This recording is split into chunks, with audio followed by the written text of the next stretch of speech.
রং news, রঙিন নয়, সত্যের গভীরে। পঞ্চকেদার পরিক্রমা পর্ব 2, মধ্যমণি মদ মহেশ্বর। নিজস্ব সংবাদদাতা সোমনাথ মুখোপাধ্যায়। দেবতাত্মা হিমালয়ের বুকে জাগ্রত তীর্থের ছড়াছড়ি। পঞ্চকেদারের প্রথম তীর্থ কেদারনাথের মতোই আরও এক প্রাচীন শৈব তীর্থ মধ্য মহেশ্বর। লোকমুখে যা মদ মহেশ্বর বলেই খ্যাত। গাড়োয়াল হিমালয়ের রুদ্রপ্রয়াগ জেলার গৌন্ডার গ্রামে শিবের নাভির শিলারূপ হয়ে আক্ষরিক অর্থেই পঞ্চকেদারের মধ্যমণি হয়ে বসে রয়েছেন বাবা মধ্য মহেশ্বর বা মদ মহেশ্বর। কথিত আছে যে পাণ্ডবেরা এসে দর্শন ও পুজো করেন দেবাদিদেব মহাদেবকে। মদমহেশ্বরের প্রাচীন মন্দির পাণ্ডবদের হাতেই তৈরি। পরবর্তীতে এই তীর্থের সংস্কার করেন জগৎগুরু শঙ্করাচার্য।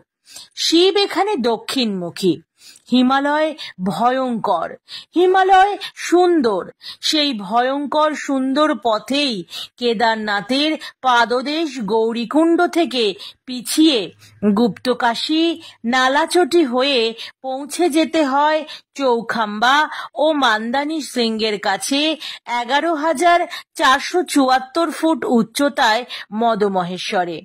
আগে যাত্রাপথ ছিল অত্যন্ত দুর্গম, এখন অবশ্য অনেকটাই ভালো।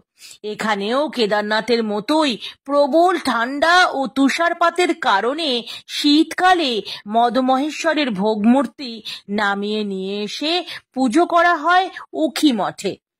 কিছুটা কেদারনাথের মন্দিরের ধাঁচেই পাথরের পর পাথর তুলে তৈরি হয়েছে এই মন্দির। ঈষৎ পিঙ্গল বর্ণের, কিছুটা ফাটা ও কিছুটা হেলানো স্বয়ম্ভু লিঙ্গ বাবা মদমহেশ্বর। দুধ, ঘি, গঙ্গাজল দিয়ে পুজো করে বাবাকে তাদের মনের প্রার্থনা জানান অগণিত ভক্ত। কথিত আছে যে বাবা মদমহেশ্বরের কাছে এসে কেউ খালি হাতে ফেরে না। আকুল ভাবে তাকে ডাকলে প্রার্থনা তার পূরণ হবেই। বাবা যে ভক্তবৎসল, মদমহেশ্বরের নানা রকম কিংবদন্তি শোনা যায় এখানকার পূজারী ও স্থানীয়দের মধ্যে। জানা যায় একবার ভক্তদের দান করা সোনাদানার হিসাব করতে গিয়ে সরকারি কর্মীদের পাঠানো হয় জেলা শাসকের পক্ষ থেকে। কিন্তু কি এক অজানা ভয়ে আতঙ্কিত হয়ে সে কাজে তারা এগিয়ে আর যেতে পারেননি কর্মীরা। ঘুমের মধ্যেই তারা নাকি বারবার ভয়ে চমকে উঠেছেন বাকছাল পরিহিত ত্রিশূলধারী রক্তচক্ষুর শিবকে দেখে। যেন তার সম্পত্তির হিসেব তিনিই বুঝে নেবেন, কাউকে প্রয়োজন নেই তার। আর একবারের ঘটনা, শীতকালীন পুজোর জন্য উখি মঠেতে যাবার বাবার ভোগমূর্তি দোলায়ায় বসিয়ে নামিয়ে নিয়ে আসার তোড়জোড় চলছে।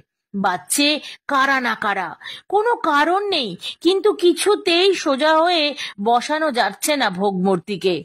তা কেবলই একধারে হেলে পড়ছে। অবস্থা দেখে ধ্যানস্থ হয়ে বাবার শরণ নিলেন মদমহেশ্বরের প্রধান পূজারী রাওয়াল।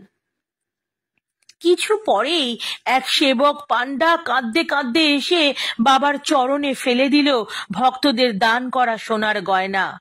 বাবার জিনিস চুরি করার আত্মগ্লানিতে জর্জরিত সে। এমনই অদ্ভুত সব দৈব ঘটনা রয়েছে মদমহেশ্বরকে ঘিরে, যা সেখানে গিয়ে কান পাতলে আজও শোনা যায়। জয় শিব শম্ভু।